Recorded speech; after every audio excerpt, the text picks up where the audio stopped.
Alright, what's going on, guys? So, back at the shed tonight. It is 6 o'clock, finished work, came straight down here, still pissing down with rain.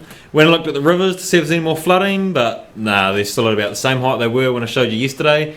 So I thought I'd come here and have a look at the HILUX. So, the old HILUX, we've had it out full driving once or twice. It goes pretty good, especially since it's only on 31s.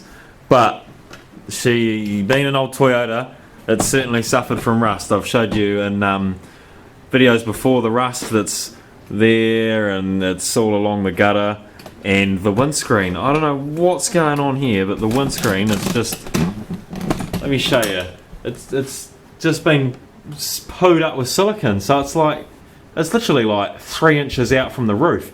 So what I'm going to do is literally just rip it out, because it's broken anyway and they done a shit job and it's going to have to be redone, and I want to see how much rust is underneath it, because this is going to be the answer. Are we going to fix this cab or not? Look, this windscreen's just falling out. Like, I literally haven't done anything before now, so I might just get a knife and cut along there.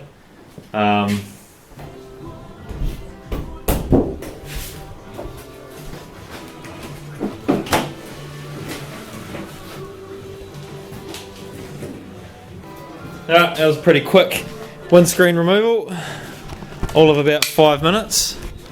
So let's have a look at the damage. I mean, like, why is there even cardboard in here? Like, what the fuck? Oh my god.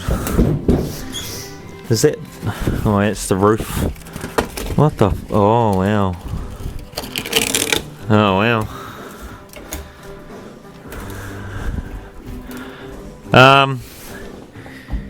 Very rusty.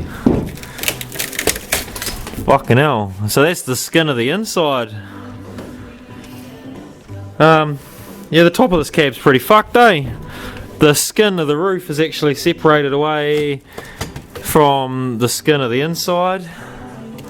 The pillar's like not real bad though. It's just literally around the top. Fuck, that's shagged. Disappointment. I was really hoping it was in better condition than that. Okay, so I can understand now why so much silicone was used. Fuck. That's real fucked, eh? What am I going to do, guys? I can't fix that. I can't even fix that. I can't fix that. I guess the next thing I've got to do now is start looking for a cab. So, she's going to be a full strip mission. I'm going to have to strip this cab. I'm going to have to take headlights, guards, doors, back deck, interior. It all needs to come out. I've got a couple of leads on a couple of cabs.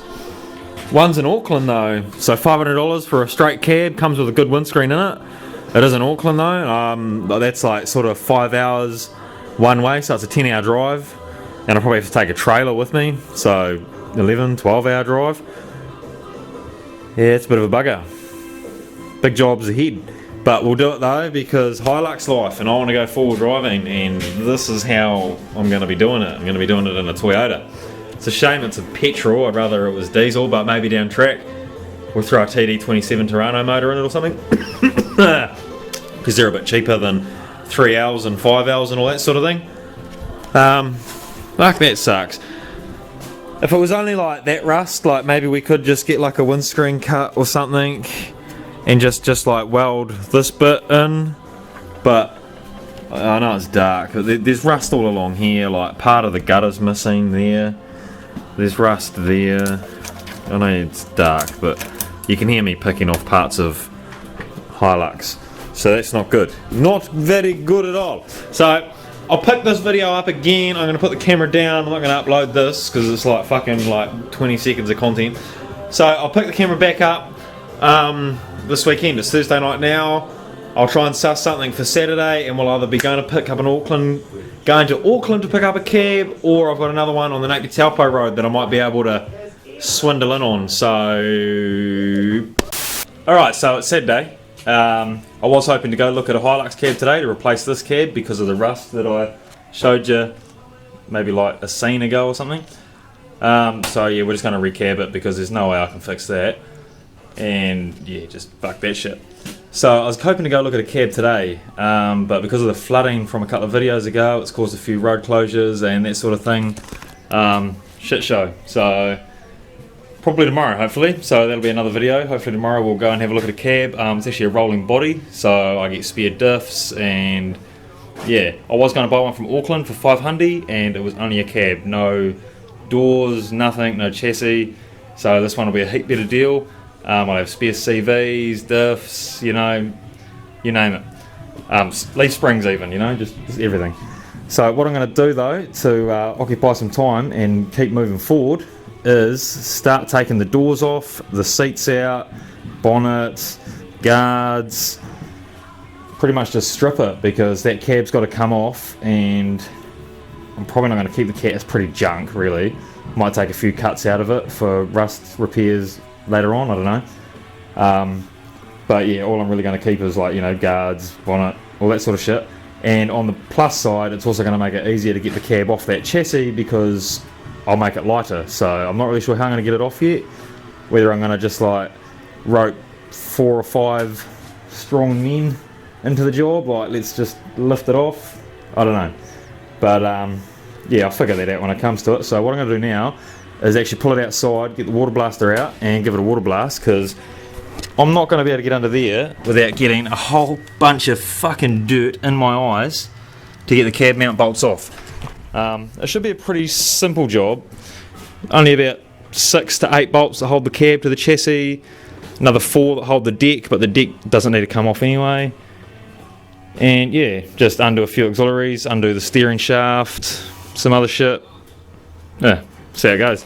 So pull it out now, set up the water blaster and get rid of that mud.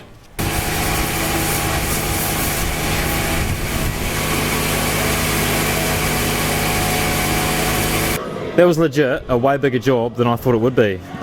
Reason being was last time we took it forward driving, or the only time we took it forward driving, we took it out to Redbridge and it's all just silt out there, so it was all up underneath it, all over the chassis, the diffs, it was everywhere. And because it had dried, it had just gone like concrete. And because I'm not going to get a chance to wash it, because it's going to come back in the shed now and I'm going to strip it down, basically I needed to wash it properly now underneath to save myself a little bit of time later, because I'm not going to get a chance to wash anything again until it's painted and back on the road really. So I'll pull it back in the shed now and start stripping the doors off it.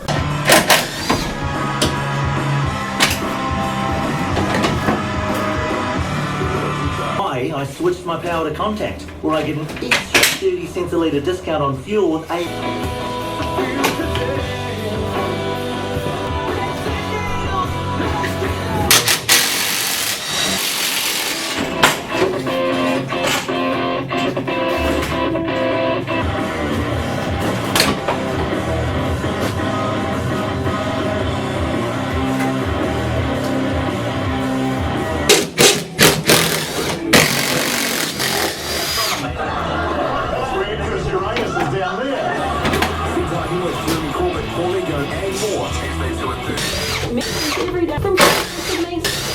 Mexicali Fresh knows what's in their food, so they can provide something perfect for everyone, including gluten-free options.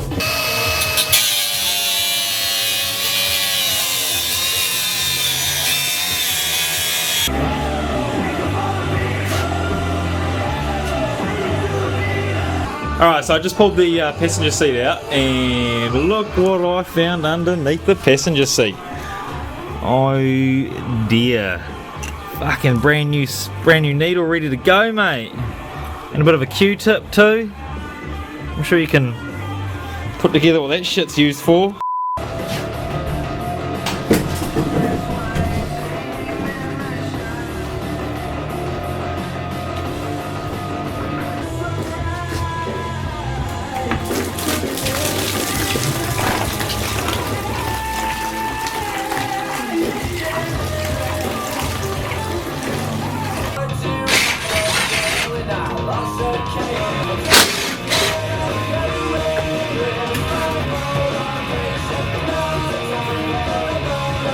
Alright, so I'm just under the bonnet, starting to remove the wiring loom. And I knew this was all here, and it was just shit, man. So I'm gonna have to redo all of this. Like, I mean, there's like exposed copper there, and these wires here, I ripped it off, but that wire there was on the positive terminal, and the other one went to the coil. And there's just like a missile switch inside, like no relay, no nothing, and fucking like A-grade speaker wire up in there. So she's pretty shady. Look, oh, look at that, more exposed copper. You know, like, I don't mind if you don't use heat shrink, but at least get some fucking insulation tape going, would you? Shit. So I'm just making a bit of a note where stuff goes. Fucking just getting rid of that shit, eh? Because that is mank, bro. It's about as bad as that rust up there. Okay, so over the last couple of hours, I have undone the brake lines down there on the chassis, and that side on the chassis. Also undone the clutch lines, removed the radiator, removed the heater lines back there. Also undone all the wiring off the engine and just stuck it over here. Fingers crossed that the other cab that we're going to look at tomorrow has a wiring loom in it still. That'll be a bonus because this one's shit, man. Like all the coil wiring. There was 6 wires going to the coil. You only need 2 wires to make a coil run ace. I don't know what the fuck the other 4 were doing. But yeah, that's where we're going to leave it for today. Hopefully we get a bit more done during the week and get this cab off. And hopefully tomorrow's a win and we've got a cab to actually go back on here. So if you're still here, smash subscribe if you haven't already, and give us a thumbs up, comment down below, and see you in the next one.